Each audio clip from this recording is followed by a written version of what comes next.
G'day guys, how are ya? Hope you're all having a fantastic whatever time it is in your part of the world. If you're Australian, really late at night, but I'm not sleepy. I still have the adrenaline pumping from a big day's hockey. So I thought, what an opportunity to do a review. So hopefully you guys enjoy this one as much as you've enjoyed every other review I've done in the past. Now, this is a French-speaking horror film, but a little bit different. This is from Canada. So it's from the French-speaking area of Canada.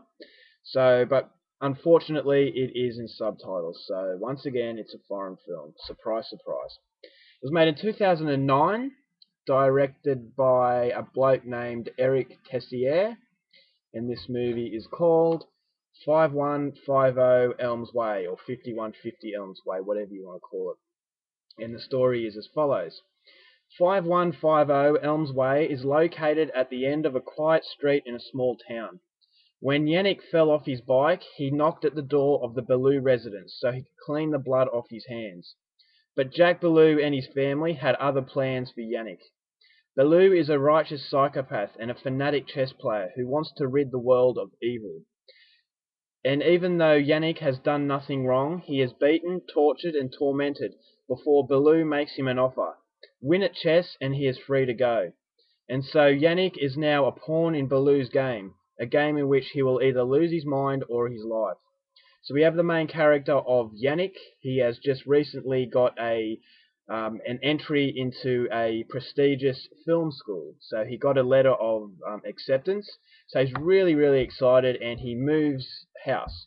He moves to this town where the school is. So he's really excited. He takes his video camera and he decides to do a little bit of around the town, if you will. So he's going around and he's taking video footage of what's around. And there's a little spooky moment where he comes to a storm water drain or a creek, and there is a children's toy inside this creek. It doesn't really have anything to do with it, but it really does set a mood that something, is a little bit off. So he's going back home, still, shooting around this place while he's riding his bike, and then a black cat crosses his path, and he slams on his brakes and he goes arse over head. He goes over the handlebars and he scrapes his hands and knees. So he's covered in blood, a little bit sore. His bike is absolutely rooted, so he has to wheel his bike around, and he comes to the nearest house so he can get some help. And the nearest house is 5150 Elms Way. So he comes to the house, and this man is at the front, and his name is Jack Ballou. Now, Ballou basically tells him, wait outside, I'll go in and I'll call someone to come and get you. So he goes inside, and Yannick is waiting outside. Then he realizes how much he's bleeding, so he asks if he can come inside. No one's answering, so he decides to come inside himself. He's cleaning off his wounds, and then he hears someone upstairs.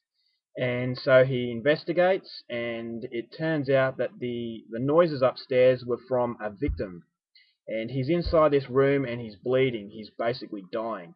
So something is really, really sinister inside the Ballou 5150 Elms Way residency. And before, when Yannick realizes that something is really wrong, it's too late. Jack Ballou has come up with a shotgun, basically said to Yannick, you're not going anywhere, kills the guy that was inside the room that Yannick saw, and then replaces the guy with Yannick, and basically throws Yannick inside the room and keeps him prisoner because he's seen too much. So Yannick doesn't know what the hell he's done. He's banging on the door saying, let me out, and it turns out a little bit later in the film that Ballou, Jacques Ballou, is a fanatic, he's a psychopath, and he's a bit of a religious freak, and he wants to rid the world of evil. So he sees himself as a righteous person. He takes out the trash like pedophiles, drug dealers, all those kinds of low-life human beings. He sees them as, not righteous, and therefore God wants to punish them, and God wants to do this through Ballou. So he's clearly a disturbed human being. So yeah, but he regards Yannick as a righteous person, but he's still not going to let him go because of what he's seen. Then, just when Yannick is giving up, Ballou comes to him with a proposition. Ballou turns out to be an undefeated chess fanatic. He absolutely loves chess. He cannot be beaten. He's brilliant at chess. and he basically tells Yannick that if you beat me in a game of chess, I will let you go. So then Yannick spends all of his time inside this room basically learning chess. He's continuously being beaten by Baloo, but Baloo keeps on saying, if you win, you can go. If you win, you can go. If you win, you can go. Time and time again, Yannick is losing, and it really does seem that he can't beat Baloo. But then Yannick becomes really, really obsessed with learning each and every detail there is to chess, and it becomes an obsession. And so slowly, Yannick is losing his mind, and he really needs to beat him at chess before he loses his mind completely, and he loses his life. So that's as far as I'm going to go with the story. I'm not going to give anything else away. It is a fairly complicated story. If you want to know more, I would definitely recommend you go out there and see the film for yourself. Now my thoughts on the film. Very, very well made. High budget, well, it appears to be a high budget, and the acting was really, really good. Now, it's not an extreme film. It is extreme in its psychology, but as far as gore goes, it's pretty light on. It's much more of a psychological impact in this film. So if you don't like your extreme gore, you won't have to worry, because this one isn't going to challenge you as far as gore goes, but it will challenge you as far as psychological torment goes.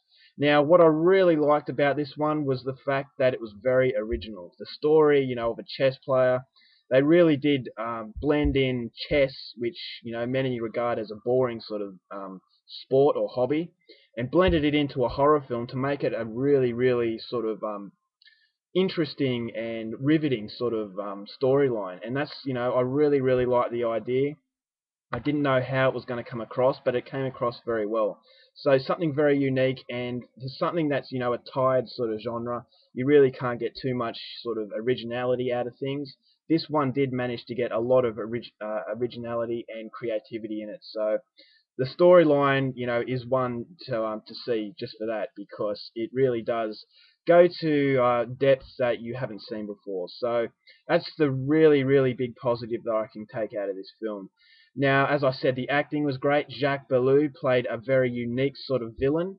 He was an absolute nutbag, obviously, but throughout the movie you kind of felt that you were safe with him, but then you kind of reminded that he's a nut job. So that's the kind of person he portrayed, and the characters were just really, really unique, and they were really well thought out. And although you didn't really care for Baloo, because he was doing something that was obviously clearly insane, you felt for his family, because Baloo's family were in on this as well. He had a daughter and a wife, and a young daughter, much younger daughter, and so they knew what was going on, but you really felt sorry for them because they were under the influence of Baloo. So this family of villains aren't your stereotypical sort of psychotic Texas Chainsaw Massacre sort of family.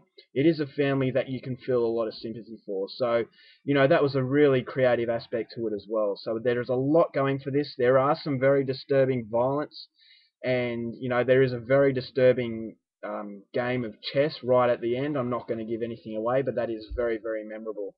So a lot to like about this one. Very, very creative. The only thing I didn't like, I felt that the pacing was kind of lost about halfway through. It kind of dragged a little bit, and I thought it got stuck.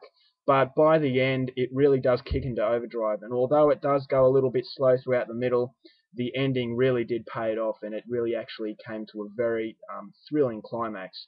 And I thought it was a rewarding payoff at the end, because it's not an ending that will leave you feeling happy. So, really, really impressed with the overall effort from Canada.